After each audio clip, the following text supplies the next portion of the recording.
Welcome to రాబందుల రెక్కల చప్పుడు ఒక ఓటమి 100 తప్పుల సిరీస్. కేసీఆర్ అప్రతిహత విజయాల తర్వాత వచ్చినటువంటి ఒక పరాజయం. ఆ పరాజయంలో అన్ని జిల్లాలతో పాటు తెలంగాణ రాష్ట్ర సమితి పుట్టిన జిల్లా కేసీఆర్ అత్తగారు అనేటువంటి జిల్లాలో ఎందుకు ప్రతికూల ఫలితాలు వచ్చినాయి? ఒకనాడు ఒక్కటి మాత్రమే కోల్పోయినటువంటి టీఆర్ఎస్ కరీంనగర్ జిల్లాలో ఈరోజు 8 స్థానాలు కోల్పోయింది. దీనికి ప్రధానమైనటువంటి కారణాలేంటి? ఈ అంశాల్ని ఒకసారి పరిశీలించే క్రమంలో చాలా ముఖ్యమైనటువంటి విషయాలు బయటకు వస్తున్నాయి. ఒకటి, మంత్రి పైన వచ్చినటువంటి కబ్జాల ఆరోపణలు, దాని చుట్టూ తిరిగినటువంటి వ్యవహారాలు అయితే, మరొక కీలకమైనటువంటి అంశం ప్రతి ఎమ్మెల్యే మీద ఇదే రకమైనటువంటి ఆరోపణలు రావటం. దాంతోపాటు ఈటెల రాజేందర్ లాంటి ఒక బలమైన నాయకుడిని టీఆర్ఎస్ వదులుకోవటం. వీటన్నిటి కారణంగానే కేసీఆర్ ఈరోజు ఎదురీదారు. కేసీఆర్ పార్టీ ఎదురీదింది. కేసీఆర్ పార్టీ ఎదురెదటం ఏ స్థాయిలో ఉందంటే, అండర్ ట్రైనీ ముఖ్యమంత్రిగా, కేసీఆర్ వారసుడిగా, రాజకీయ వారసుడిగా, కాబోయే ముఖ్యమంత్రిగా ఉన్నటువంటి కేటీఆర్ ఆయన స్వయంగా తన మెజారిటీని తగ్గించుకోవాల్సిన పరిస్థితి వచ్చింది. వీటన్నిటికి సంబంధించిన విషయాల్ని మా ప్రతినిధి ఫణిరాజ్ అందిస్తారు. ఫణిరాజ్ అందించినటువంటి వివరాలు చూద్దాం. Phaniraj, over to you.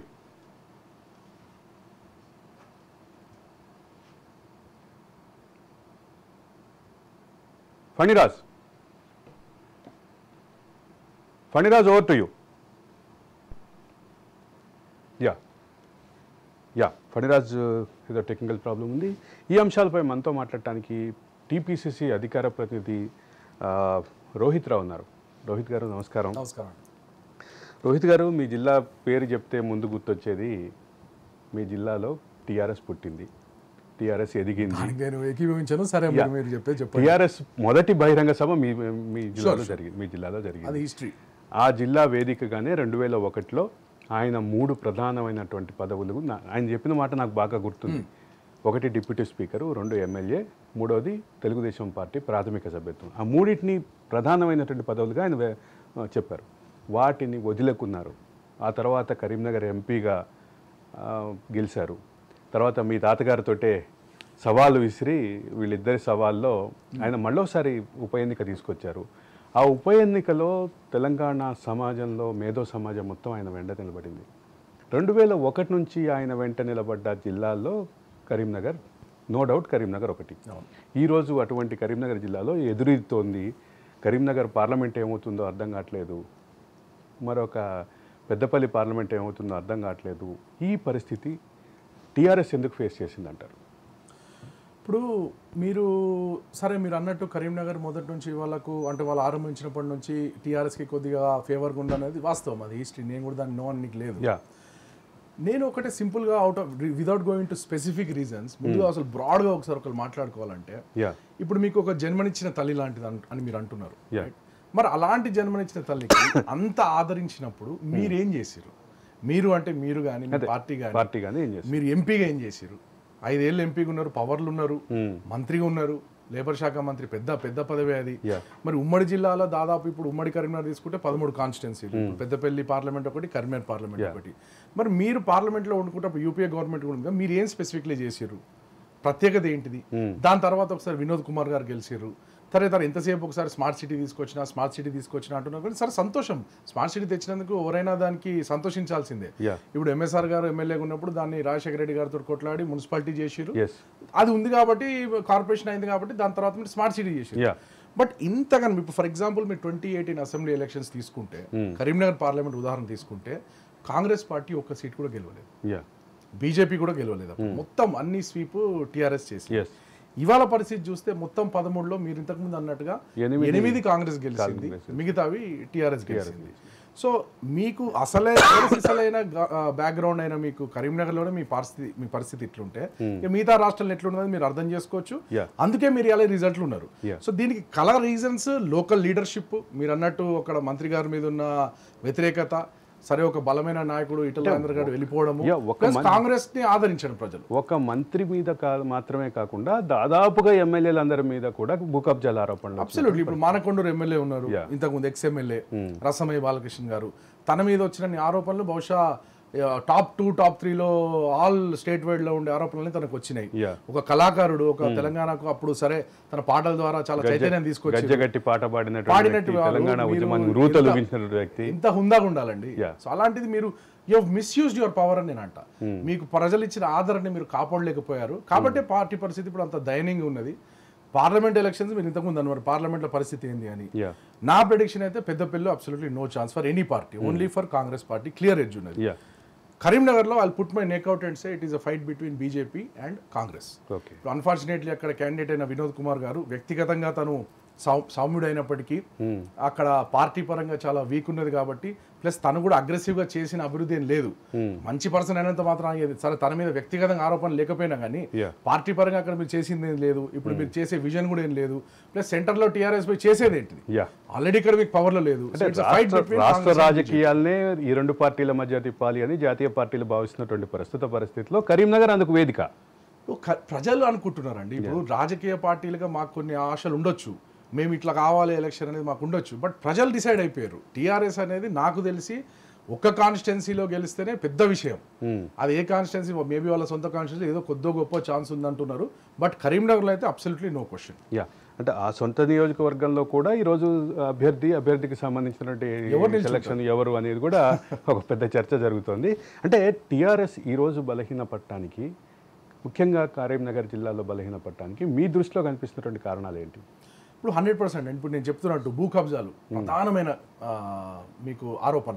ఇప్పుడు కరీంనగర్ పట్టణం అనేది Karimnagar constituency, let's assembly constituency తీసుకుంటే ఈ 13 జిల్లాలకు సంబంధం, 13 నియోజకవర్గాలకు సంబంధం ఉన్న కాన్స్టిట్యున్సీ.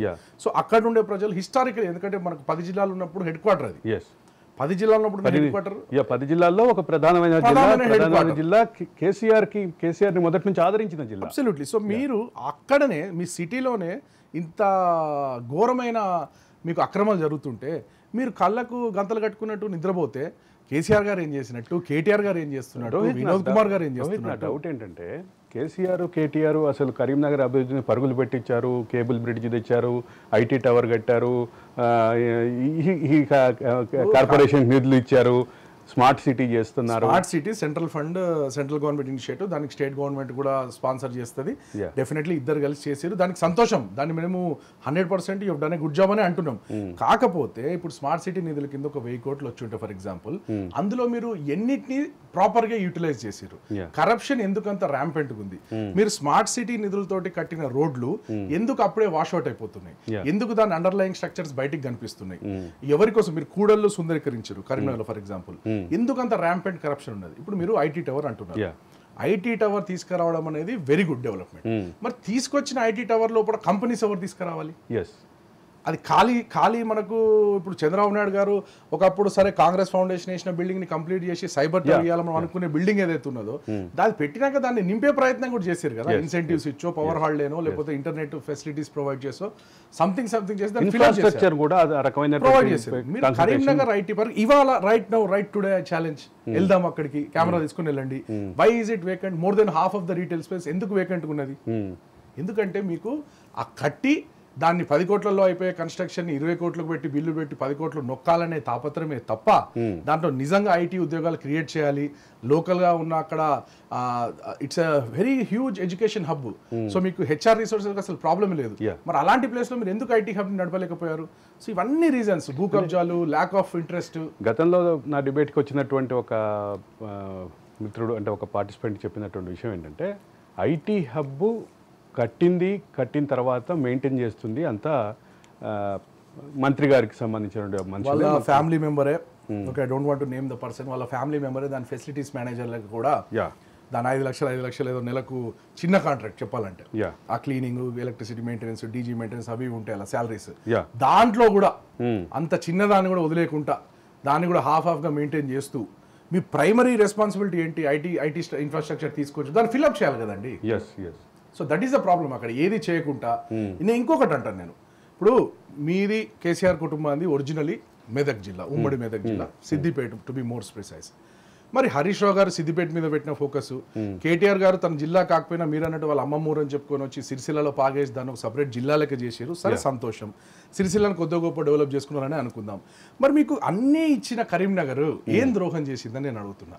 మీకు సిద్దిపేట మీద ఉన్న ధ్యాస, సిరిసిల్ల మీద ఉన్న ధ్యాస, ఆ రెండింటికంటే చాలా ముందుగా అభివృద్ధి చెందిన కరీంనగర్ పైన మీకు ఎందుకు లేకపోయింది? అందుకే ఇలా ప్రజలు విసుగెత్తారు అక్కడ. మీరు ఫోకస్ చేయలేకపోయినారు. ఇప్పుడు సిద్దిపేట అంటే ఏంటండి, ఇప్పుడు మీరు మీరు మీ ఏజ్ గ్రూప్ ఎన్నోసార్లు హైదరాబాద్ టు కరీంనగర్ వెళ్ళుంటారు.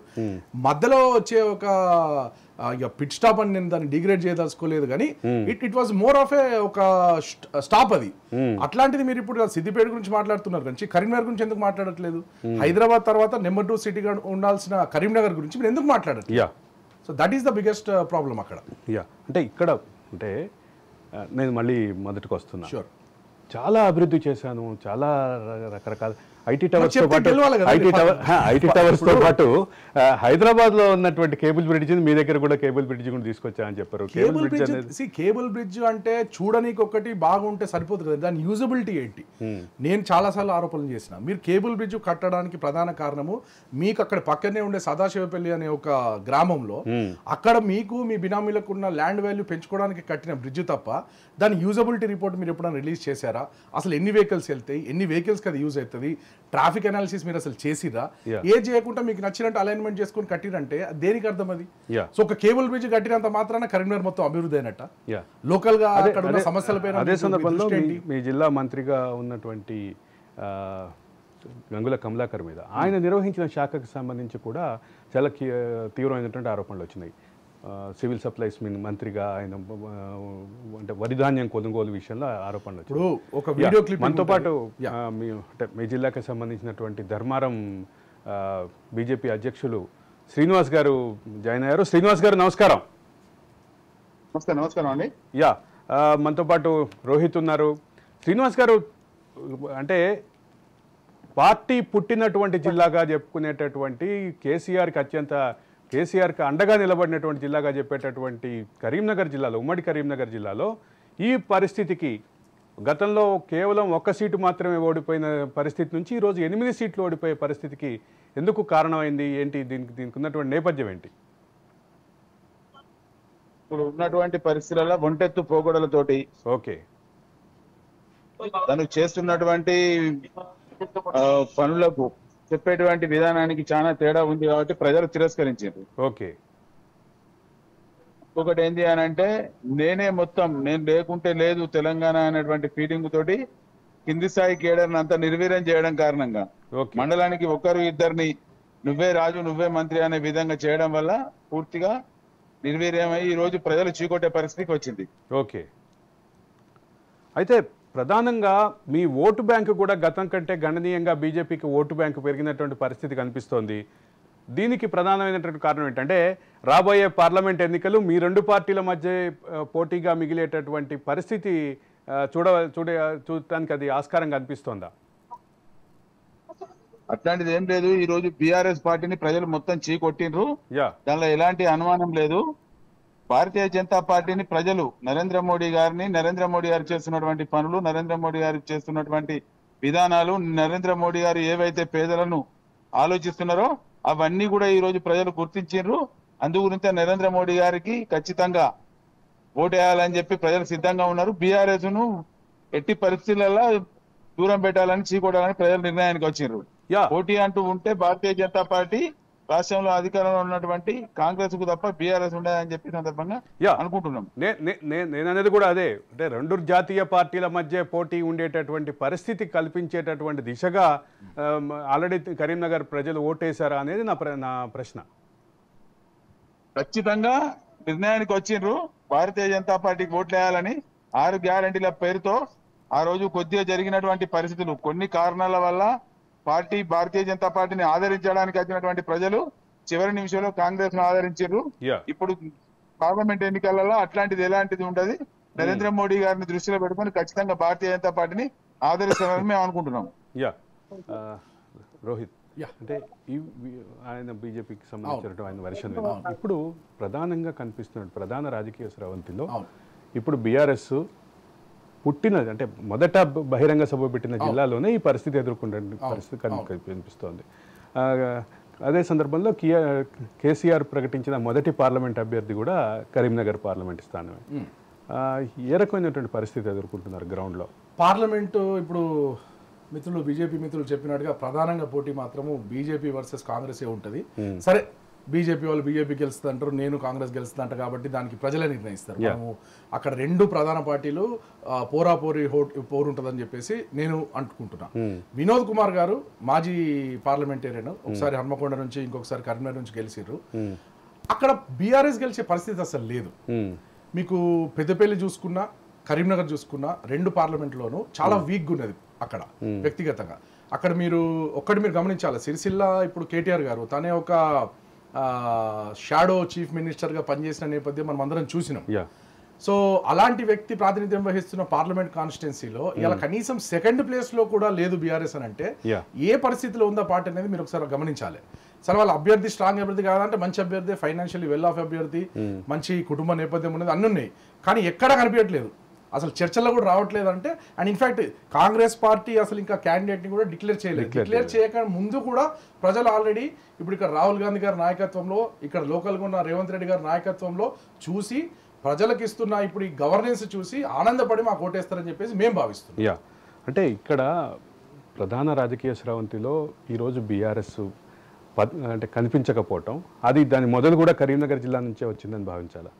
కరీంనగర్ జిల్లా మీకు అంతగా ఆదరణ ఇచ్చినప్పుడు వ్యతిరేకత కూడా అక్కడ నుంచే స్టార్ట్ అయిందంటే అది ఇక మీ పార్టీకి అసలు మీ foundation of your party itself is in trouble నా ఉద్దేశంలో.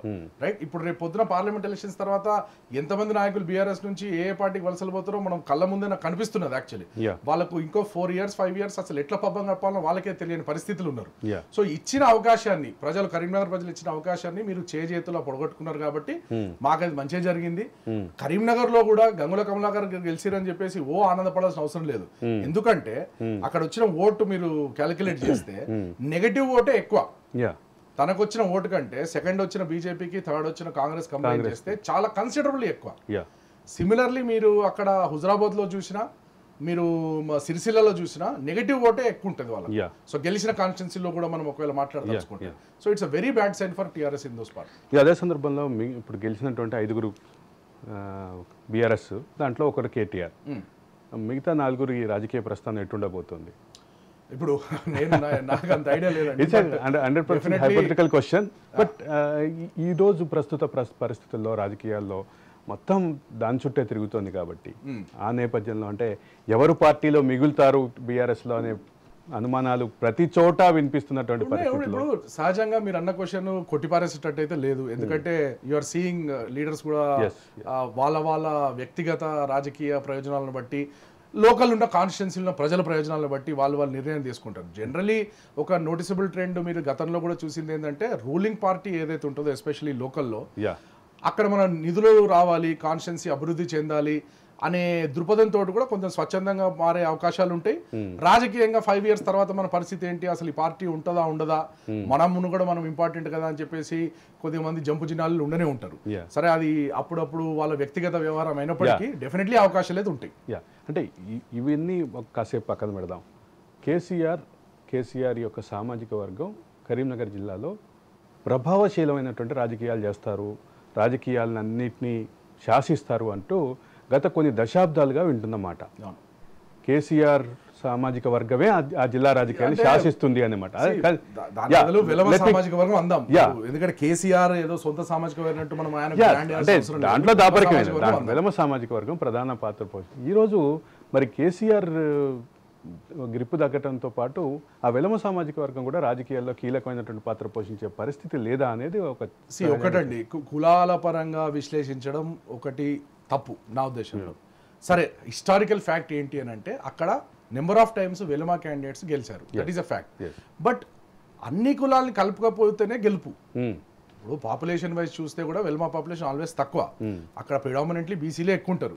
సో గత లాస్ట్ 3-4 ఎలక్షన్ చూసినా కానీ బీసీ నాయకులు ఎస్పెషల్లీ కాపు నాయకులు అక్కడ రాణిస్తున్నారు.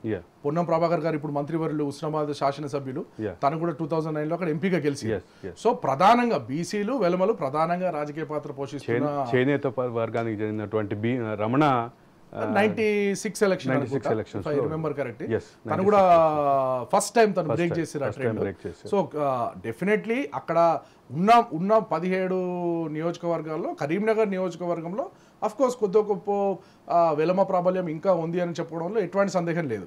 బట్ ప్రిడామినెంట్లీ వెలమలే కాకుండా బీసీలు, దళితులు అందరు కలిస్తేనే కదండి ప్రతి ఒక్క సామాజిక వర్గానికి బలం ఉంటుంది. నాకు ఇంకొక అంటే సహజమైనటువంటి క్వశ్చన్, చెప్పండి. మీరు అదే సామాజిక వర్గానికి చెందినటువంటి వ్యక్తి, మీ సామాజిక వర్గంలో ఎందుకు కేసీఆర్ మీద పోరాడుతున్నావు, ఎందుకు మన పార్టీ మీద పోరాడుతున్నావు అనే ఒత్తిడి మీ మీద రాలేదా?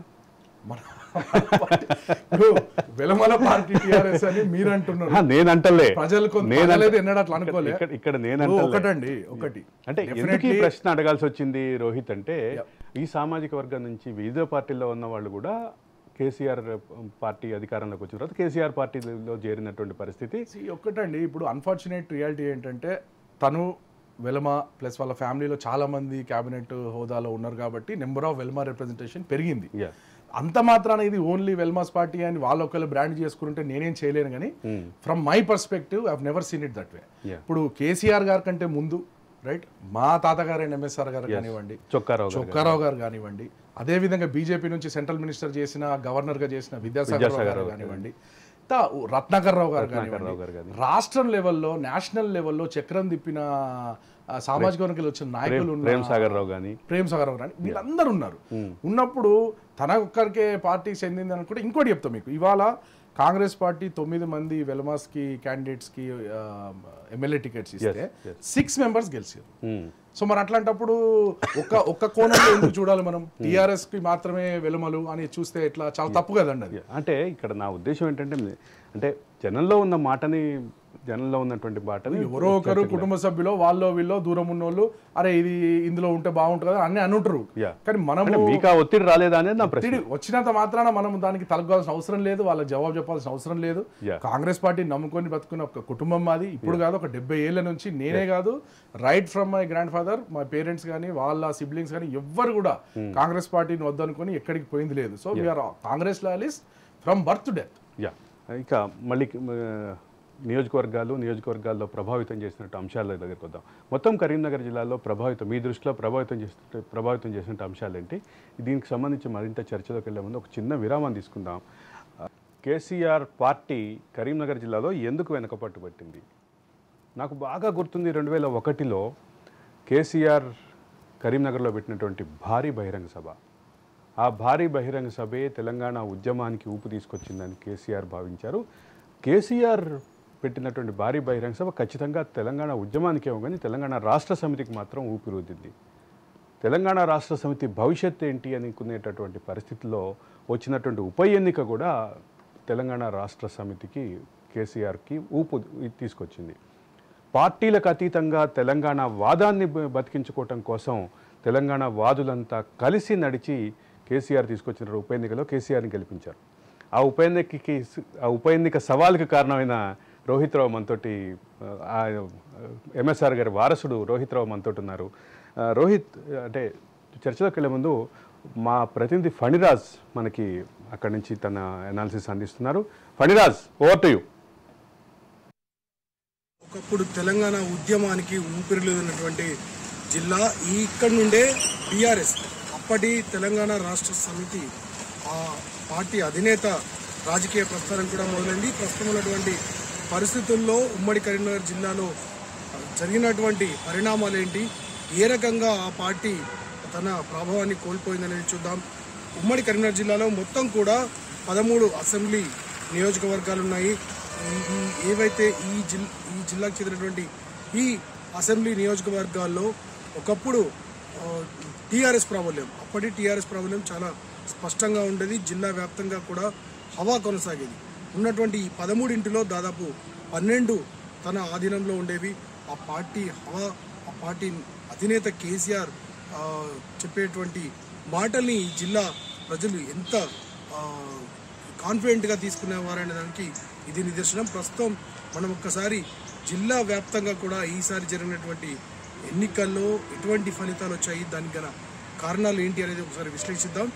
ఈసారి అంటే 2023 ఎన్నికల్లో ముఖ్యంగా ప్రస్తుత బీఆర్ఎస్ తన అధికారాన్ని కోల్పోవడానికి ప్రధాన కారణం నిజం చెప్పాలంటే ప్రజలకు దూరం అవడమే.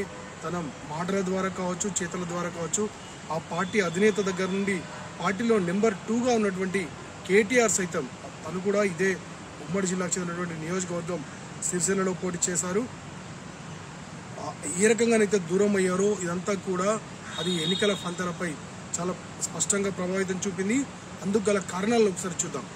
మొదటగా కరీంనగర్ జిల్లాను చూసినట్లయితే కరీంనగర్ జిల్లాలోని పట్టణ కేంద్రం కరీంనగర్ నియోజకవర్గం ఏదైతే ఉందో ఇక్కడ ఇది పెట్టని కోట అని చెప్పవచ్చు. మంత్రిగా పనిచేసి గంగుల కమలాకర్ ఇక్కడ పోటీకి దిగారు. తనపై బీజేపీ నుండి ఫైర్ బ్రాండ్ నేత బండి సంజయ్, అలాగే కాంగ్రెస్ నుండి కురుమల శ్రీనివాస్ కొత్త అభ్యర్థి పోటీ చేయడం జరిగింది. అయితే బండి సంజయ్ చాలా తక్కువ ఫైట్ ఇచ్చేది వ్యక్తి నుండి కనుక గమనించినట్లయితే నిజంగానే చివరి వరకు కూడా నువ్వా నేను అన్నట్టు పోటీ కొనసాగింది. ముఖ్యంగా గంగుల కమలాకర్కి అయితే తన స్థానిక అంటే తన తర్వాత ఉన్నటువంటి సెకండ్ లైన్ లీడర్స్ ఎవరైతే ఉన్నారో వారి వల్ల జరిగినటువంటి నష్టం అంతా ఇంత కాదు. కానీ ఒక సమయంలో ఓటమెరుగని నాయకుడు ఉన్నటువంటి గంగుల చివరికి ఒక అతి తక్కువ మెజారిటీ అంటే కేవలం కొన్ని వేల అంటే 2 నుండి 3 వేల అతి తక్కువ మెజారిటీ వరకు కూడా చేరుకున్నటువంటి పరిస్థితి నెలకొంది. పైగా రిజల్ట్ సమయంలో కూడా పెద్ద ఎత్తున గందరగోళం చోటు చేసుకుంది. రీకౌంటింగ్ జరపాలంటూ బండి సంజయ్ కూడా కామెంట్ చేయడం కూడా ఇక్కడ వివాదాస్పదం. అంటే ఓవరాల్గా మాత్రం చూస్తే కరీంనగర్ నియోజకవర్గం ఏదైతే ఉందో అది గంగుల గెలవాల్సినటువంటి అంటే తాను చాలా ఈజీగా గెలవాల్సినటువంటి ఈ నియోజకవర్గంలో అతి కష్టం మీద గెలుపొందాల్సినటువంటి పరిస్థితి నెలకొంది. అంటే కరీంనగర్ పట్టణంలోనే ఒక రకంగా ప్రస్తుత బీఆర్ఎస్ తన పట్టును కోల్పోయిందని చెప్పవచ్చు. ఇక దీని తర్వాత చొప్పదని చూసినట్లయితే అక్కడ ప్రతిసారి కూడా వ్యక్తి మారుతూ వస్తున్నారు. అభ్యర్థి ఎవరైతే కొత్తగా వచ్చారో వారు పోటీ చేస్తున్నారు. ఈసారి సుంక రవిశంకర్ బీఆర్ఎస్ తరఫున పోటీ చేశారు. బీజేపీ నుండి పోటీ చేశారు. కాంగ్రెస్ నుండి మేడిపల్లి సత్యం పోటీ చేశారు. ప్రధానంగా పోటీ అనేది నిజం చెప్పాలంటే ఏకపక్షంగా కొనసాగింది. చొప్పదండి ప్రజలు పూర్తిగా మేడిపల్లి సత్యం వైపు నిల్చున్నారు. చొప్పదండి నియోజకవర్గంలో సుంక రవిశంకర్ను ఇంటికి పంపి మేడిపల్లి సత్యంని తమ అభ్యర్థిగా గెలిచేలా చేసుకున్నారు. నిజానికి ఈ నియోజకవర్గం కూడా చాలా కీలకమైనటువంటి ప్రదేశాన్ని కలిగి ఉంది. ముఖ్యంగా కొండగట్టు ఆలయం కావచ్చు, అక్కడ జరిగినటువంటి దుర్ఘటన ఏదైతే ఉందో దానిలో బీఆర్ఎస్ నేత దగ్గర నుండి నాయకుల వరకు కూడా వ్యవహరించినటువంటి శైలి ఇక్కడ ప్రజల్ని చాలా ఆందోళనకు గురి చేసింది. మరోవైపు అనేక అంశాల్లో కూడా ఇక్కడి నాయకులు కూడా తమ నమ్మకాన్ని పూర్తిగా కోల్పోవడం జరిగింది. దీంతో ప్రజలు ఆల్టర్నేట్ కోసం చూశారు. అందులో భాగంగానే బీఆర్ఎస్ సీటుని కాంగ్రెస్కి అప్పగించారు. ఇంకా మరోవైపు వేములవాడ నియోజకవర్గం ఇది కూడా చాలా కీలకమైంది. ఇక్కడ ఎన్నో రోజుల నుండి పోటీ చేస్తున్నటువంటి ఆది శ్రీనివాస్ తన బీఆర్ఎస్ పోటీదారుడైనటువంటి చెల్మడ లక్ష్మీనరసింహారావు ఎవరైతే అత్యంత సన్నిహితుడిగా పేరొందారు సీఎంకి, మరోవైపు గతంలో కాంగ్రెస్ ఉన్నటువంటి వ్యక్తి అతను వేములవాడకి తన మకాం మార్చి పోటీ చేశారు. మరోవైపు బీజేపీ నుండి కూడా చెన్నమనేని విద్యాసాగరరావు తనయుడు పోటీ చేయడం జరిగింది. కానీ ప్రధానమైన పోటీ కాంగ్రెస్ బీఆర్ఎస్ మధ్య కొనసాగింది. ప్రజలు కాంగ్రెస్ వైపు మొగ్గు చూపారు. వేములవాడ సీటు కూడా చివరికి కాంగ్రెస్ పరమైంది.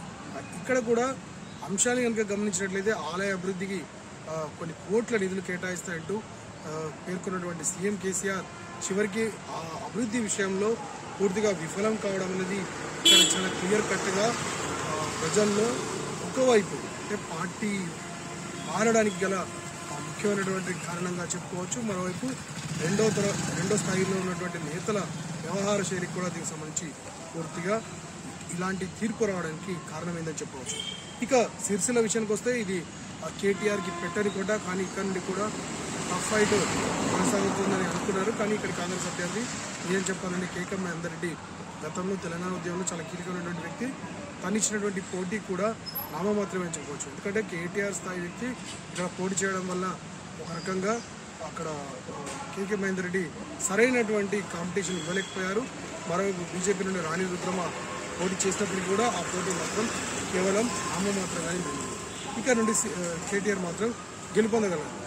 ప్రధానంగా సిరిసిల్ల అనేది తెలంగాణ జిల్లాలో చాలా ఆకర్షణీయమైనటువంటి ప్రాంతాలు అంటే నియోజకవర్గాల్లో ఒకటిగా ఉందని చెప్పవచ్చు. ఇక్కడ జరిగినటువంటి అభివృద్ధి కొంతవరకు కేటీఆర్కి అనుకూలంగా మారింది. ప్రత్యేకంగా ముగ్గురు సీఎం కేసీఆర్, హరీష్ రావు, కేటీఆర్ వీరు వారి నియోజకవర్గాలను చేసినటువంటి అభివృద్ధి అనేది ఒక రకంగా చెప్పాలంటే పాజిటివ్గా పనిచేసింది. అదే ఇక్కడ కేటీఆర్కి ఒక రకంగా లాభం చేకూర్చిందని చెప్పవచ్చు. ప్రజలు మాత్రం ఇక్కడ కేటీఆర్ వెంట నడిచారు, తనని మరోసారి ఎమ్మెల్యేగా గెలిపించుకున్నారు.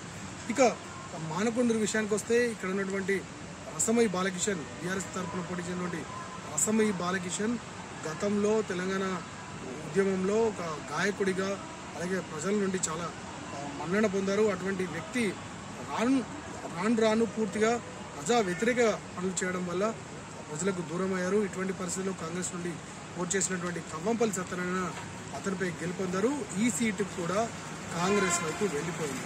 మానకొండలో జరిగిన అనేక కార్యక్రమాల్లో రసమయి చేసినటువంటి వ్యవహార శైలి దీనికి ప్రధాన కారణమని చాలా స్పష్టంగా చెప్పవచ్చు.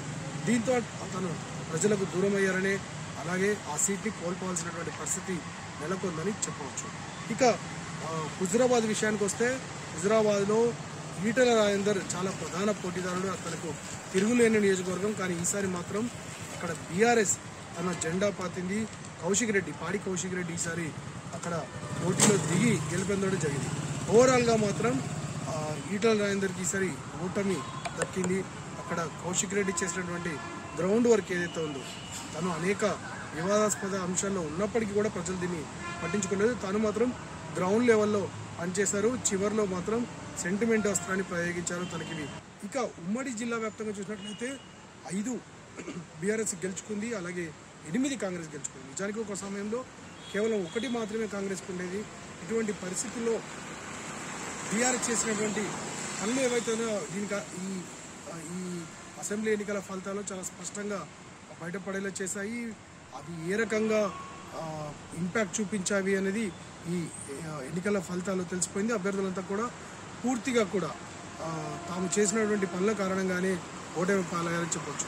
ఒకప్పుడు ఉద్యమకాలం నుండి కూడా బీఆర్ఎస్ వెంట నడిచినటువంటి ప్రజలు దాన్ని దూరం పెట్టారు. కేవలం 5 సీట్లతో సరిపుచ్చారు. 13 నియోజకవర్గాల్లో 8 కాంగ్రెస్కి అప్పగించి అధికారానికి తేవడంలో చాలా కీలక పాత్ర పోషించారు. కరీంనగర్ నుండి ఫణిరాజ్ ఫర్ రాజ్ న్యూస్. మా రిపోర్టర్ ఫణిరాజ్ ఇచ్చినటువంటి రిపోర్ట్ చూస్తున్నాం. అంటే కరీంనగర్ జిల్లా అనగానే గుర్తొచ్చింది కేసీఆర్ ఒకప్పుడు అనేది, ఆ కేసీఆర్ ఉప ఎన్నిక, ఆ తర్వాత వ్యవహారం.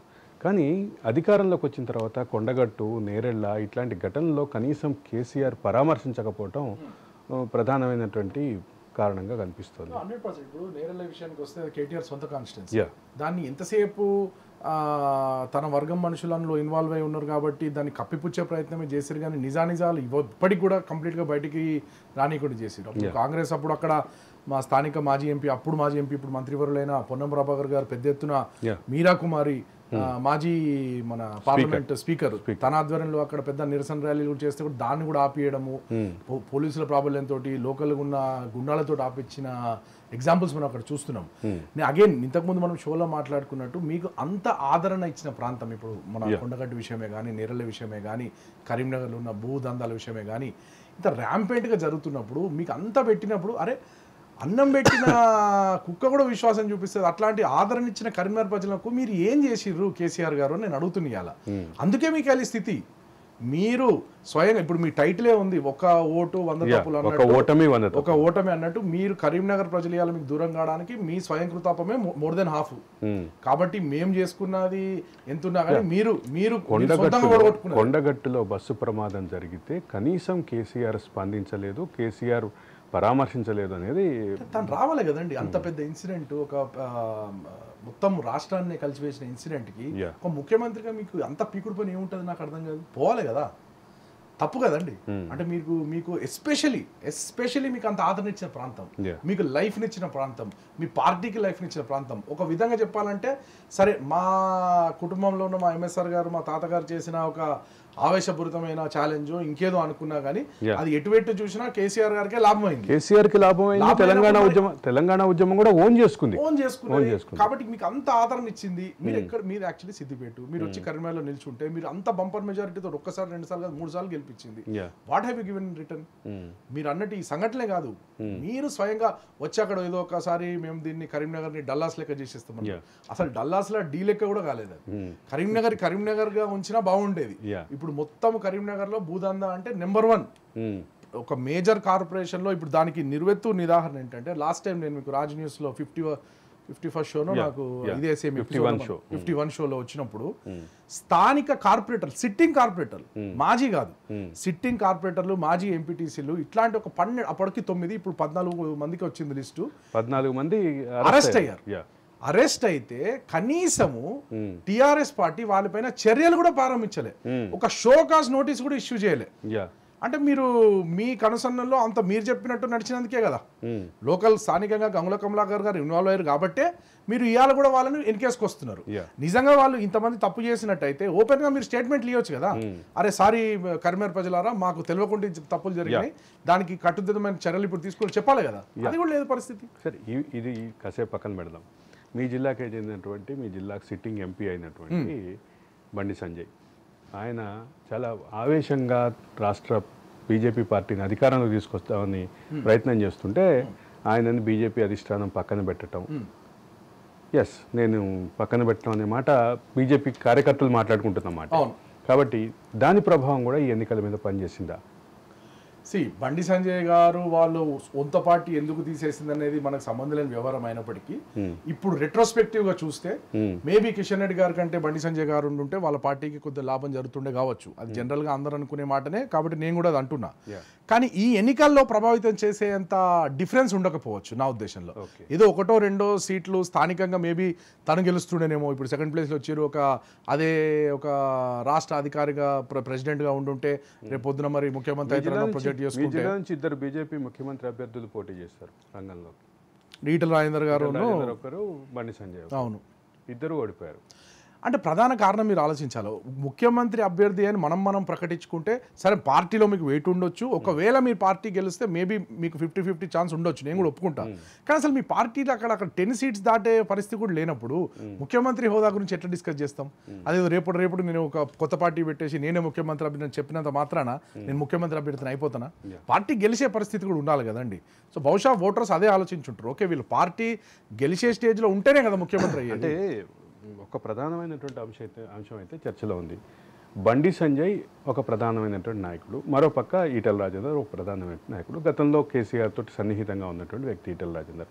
వీళ్ళిద్దరూ ప్రధాన రాజకీయ స్రవంతిలో అంటే వాళ్ళిద్దరి పేర్లు ప్రధానంగా బీజేపీకి ముఖ్యమంత్రి అభ్యర్థులుగా ప్రచారంలోకి వచ్చినాయి. ఈ ప్రచారంలోకి వచ్చే క్రమంలో ఆయన 2 చోట్ల, ఒక చోట ముఖ్యమంత్రి మీద పోటీ చేయడం, 2వ చోట హుజూరాబాద్ నుంచి పాత నియోజకవర్గం నుంచి పోటీ చేయడం. ఈ రెండిట్లో ఎవరు చెప్పుకున్నా బీజేపీ గనక అధికారంలోకి వచ్చే పరిస్థితే ఉంటే వాళ్ళిద్దరిలో పోటీ ఉండేటువంటి, అటువంటి వాళ్ళే ఓడిపోవటం. దీన్ని ఎట్లా చూడాలి అని నా ప్రశ్న. అంటే ఇప్పుడు జనరల్లీ ఒకసారి మనం ఆలోచించుకోవాలండి. ముఖ్యమంత్రి అభ్యర్థి మన కాన్స్టిట్యున్సీలో ఉన్నాడు, ఇప్పుడు కొడంగల్లో రేవంత్ రెడ్డి గారు ఫర్ ఎగ్జాంపుల్, గజ్వెల్లో కేసీఆర్ గారు. జనరలీ అక్కడ స్వభావం ఎట్లుంటుంది ప్రజలది. అప్పుడు 2004లో ఎంఎస్ఆర్ గారు కూడా, తనకు కూడా ఒక అవుట్ సైడ్ ఛాన్స్ ఉండే, ఒక తెలంగాణకు ముఖ్యమంత్రి వస్తుందనే ఛాన్స్లో. సో ప్రజలు ఎట్లా చూస్తారంటే, అరే మనము ఆ లోకల్ లెవెల్లో ఇష్యూస్ ఎట్లున్నా, పార్టీ పైన ఆదరణ ఎట్లున్నా, ఒకవేళ తనే ముఖ్యమంత్రి అయితే డెఫినెట్లీ ప్రతి ఒక్క ముఖ్యమంత్రి తన సొంత నియోజకవర్గానికి ఎంతో కొంత మేలు చేసుకుంటారు. అది జగమెరిన సత్యము, దాంట్లో మనం తప్పుపట్టేది కూడా ఏం లేదు. కడప నుంచి చూసుకుంటే, కుప్పం నుంచి చూసుకుంటే, ఇప్పుడు గజ్వేల్ చూసుకున్నా, ఏది చూసుకున్నా, రేపు పొద్దున కొడంగల్ చూసుకున్నా, గజ్వేల్ సిద్దిపేట చూసుకున్నా, సిరిసిల్ల చూసుకున్నా, సొంత ముఖ్యమంత్రి కాన్స్టిట్యున్సీ అనేది కొద్దిగా ఇంపార్టెన్స్ ఉంటుంది. ఇప్పుడు కొడంగల్కి 40 సంవత్సరాలుగా డిమాండ్ లో ఉన్నటువంటి నారాయణపూర్ ఎత్తిపోత పథకం ఇప్పుడు మంచి ఇప్పుడు కేబినెట్ ఇప్పుడు జరుగుతుంది. వెనుకబడ్డ ప్రాంతము, అక్కడ ఇవాళ మన ఆనరబుల్ చీఫ్ మినిస్టర్ గారు ప్రాతినిధ్యం వస్తున్న ప్రాంతం. So definitely development. రోహిత్, ఇంకో విషయం గుర్తు చేయాలి. వాళ్ళ కరీంనగర్లో కేసీఆర్ బహిరంగ సభ ఉండబోతోంది. కేసీఆర్ వెళ్తారా లేదా అనేది కొంచెం అనుమానం ఉంది, కానీ కేసీఆర్ బహిరంగ సభ అయితే ఉంది. దానికి సంబంధించిన వాళ్ళు ఎన్ని సభలు పెట్టుకున్నా ఇప్పుడు అది ఆర్పే దీపం, అక్కడ టైం వేస్ట్. మరి మేబీ పెద్ద ఆయనకు ఎట్లాగూ చాలా వ్యూహరచనల దిట్ట అని అంటారు కదా, సో ఆయనకు కళ్ళకు ముందే కనిపిస్తున్నట్టున్నది. బహుశా అందుకే వెళ్తలేరు కావచ్చు, నాకు అంత ఐడియా లేదు. ఆయన కరీంనగర్ సభలో పెట్టినటువంటి టీఆర్ఎస్ని అధికారం దాకా తీసుకొచ్చారు కాబట్టి మళ్ళీ కరీంనగర్ సభతోటే పునరుత్తేజం తీసుకొస్తారని భావిస్తున్నట్టుగా పార్టీ వర్గాలు సెంటిమెంట్ రేకెత్తించడానికి ప్రతిసారి వాడుకుంటారు కరీంనగర్ని, బట్ చేసే అభివృద్ధి మాత్రం ఏముండదు. 2001లో నాకు బాగా గుర్తుంది కరీంనగర్ సభ. కరీంనగర్ సభతోటే కేసీఆర్ తన రాజకీయ ప్రస్థానాన్ని తన రాజకీయ పార్టీ ప్రస్థానాన్ని ప్రారంభించారు. అక్కడి నుంచి మొదలు పెడితే ప్రతి అడుగడుగున ఆయన వెంట కరీంనగర్ జిల్లా ఉంది, కరీంనగర్ జిల్లా ప్రజలు ఉన్నారు. కరీంనగర్ జిల్లా ప్రజలు ఉండటంతో పాటు 2009 ప్రకటన రావడానికి కారణమైనటువంటి నిరాహార దీక్ష కూడా కరీంనగర్లోనే ఏర్పాటైంది. కరీంనగర్ వెళ్లే క్రమంలో ఆయన అరెస్ట్ చేసి ఖమ్మం తరలించారు. అక్కడి నుంచి మొదలు పెడితే అడుగడుగున కేసీఆర్ వెంట నడిచిన కరీంనగర్ జిల్లా ఈరోజు ఎందుకు కేసీఆర్కి నో చెప్తోంది? కేసీఆర్ ఎందుకు నో చెప్పే క్రమంలో ఎవరెవరిని దూరం చేసుకున్నారు, ఎవరెవరిని ఏ రకంగా దూరం చేసుకున్నారు, వివిధ వర్గాలు ఎట్లా దూరమైనాయి, కరీంనగర్ జిల్లాలో భాగమైనటువంటి సింగరేణి కార్మికులు ఎందుకు దూరం అయ్యారు, వీటన్నిటిని కలిపి ఆలోచిస్తే ఖచ్చితంగా కేసీఆర్ కరీంనగర్ జిల్లాని దూరం చేసుకున్నారు. ఆ క్రమంలోనే కరీంనగర్ జిల్లాలో ఎమ్మెల్యేలపై ఇట్లా వచ్చినటువంటి ఆరోపణలు, వాటి విషయంలో కేసీఆర్ వైఖరి, వీటన్నిటినీ కలిపి ఆలోచిస్తే చివరికి కేటీఆర్ కూడా తన మెజారిటీని తగ్గించుకున్నటువంటి పరిస్థితి ఉంది. ఇది మొత్తం మీద కరీంనగర్ జిల్లాకు సంబంధించిన ఎనాలిసిస్. ధన్యవాదాలు రోహిత్. అట్లాగే శ్రీనివాస్ గారు, బీజేపీ నాయకుడు శ్రీనివాస్ గారు కూడా జాయిన్ అయ్యారు, ఆయన అభిప్రాయాలు తెలియజేసిన ధన్యవాదాలు. అట్లాగే మా ప్రతినిధి ఫణిరాజ్ కూడా జాయిన్ అయ్యి తన సమగ్రమైన రిపోర్ట్ ఇచ్చారు, ఆయన కూడా ధన్యవాదాలు. ఇది ఒక ఓటమి 100 తప్పుల సిరీస్లో 59వ episode. Stay tune to Raj news.